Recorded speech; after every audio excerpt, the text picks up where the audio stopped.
یہی تو میں کہہ رہا تھا، ہمیں ٹوٹ پڑ چکی ہے اور دشمنان اسلام عنصر اسی طاق میں بیٹھا ہے کہ آپ کب ریزہ ریزہ ہوں تاکہ آپ پہ دعویٰ بولا جائے۔ اور ایک بات یاد رکھیں، مسلمانوں کا کوئی ایک ملک نہیں۔ اسلام میں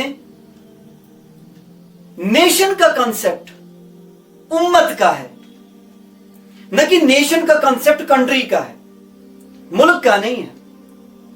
مسلمان جس جگہ پہ بھی ہیں وہ مسلم امہ ہے، چاہے فلسطین میں ہے، چاہے وہ ناروے میں ہے، چاہے وہ جاپان میں ہے، چاہے وہ چین میں ہے، چاہے وہ پاکستان میں ہے یا ہندوستان میں، یہ ایک امت ہے۔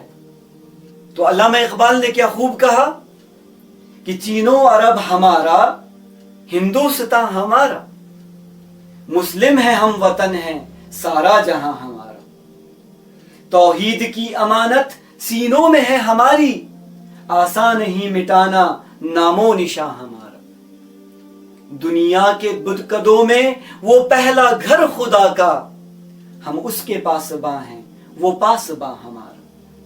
تیغوں کے سائے میں ہم پل کر جواں ہوئے ہیں، خنجر ہلال کا ہے قومی نشاں ہمارا۔ مغرب کی وادیوں میں گونجی اذاں ہماری، تھمتا نہ تھا کسی سے سیلِ رواں ہمارا۔ باطل سے دبنے والے اے آسمان نہیں ہم، 100 بار کر چکا ہے تو امتحان ہمارا۔ اے گلستان انلس وہ دن ہے یاد تجھ کو، تھا تیری ڈالیوں میں جب آشیاں ہمارا۔ اے موج دجلہ تو بھی پہچانتی ہے ہم کو، اب تک ہے تیرا دریا افسانہ خواں ہمارا۔ اے ارض پاک تیری حرمت پہ کٹ مرے ہم، ہے خون تیری رگوں میں اب تک رواں ہمارا۔ سالار کارواں ہے میر حجاز اپنا، اس نام سے ہے باقی آرام جاں ہمارا۔ اقبال کا ترانہ بانگے درا ہے گویا، ہوتا ہے جادہ پیما پھر کارواں ہمارا۔ ہم مسلم ہیں، پورا جہاں ہمارا،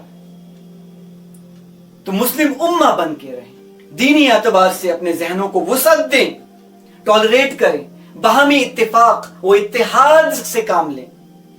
ہماری جو آنے والی نسلیں ہیں وہ آن سٹیک، اگر اس طریقے سے آپ بٹے ہوئے رہیں گے تو وہ کہیں گے ہمارا دین کیا ہے؟ پہلے سے تو وہ دین سے دور ہے، وہ اور زیادہ دین سے دور ہو جائیں گے، کہیں اور ادیان کو نہ قبول کر لے، یہاں تک کہ کہیں ملحد نہ ہو جائیں۔ اب تو کم سے کم وسعت دے اپنے ذہنوں کو، اپنے دلوں کو، نزدیک آئے، جبکہ آپ کے سارے دشمنان جو ہیں وہ اکٹھے ہو چکے ہیں۔ کم سے کم مسلمان سارے کے سارے صف آرا ہو جائیں، چاہے وہ کسی بھی مکتبہ فکر سے ہیں، چاہے وہ کسی بھی اسکول آف تھاٹ سے ہیں۔ اور اتفاق کے لیے راستہ ہموار کرنا آج کے زمانے کے لیے ضروری ہے، کیونکہ نبی اکرم صلی اللہ تعالی علیہ وسلم نے جو فرمایا کہ مسلمان کے لیے عمارت کے حصوں کی طرح ایک دوسرے کو باہمی تقویت دیتے ہیں، اور ہاتھ اس طریقے سے ملا۔ صحیح بخاری حدیث نمبر 441۔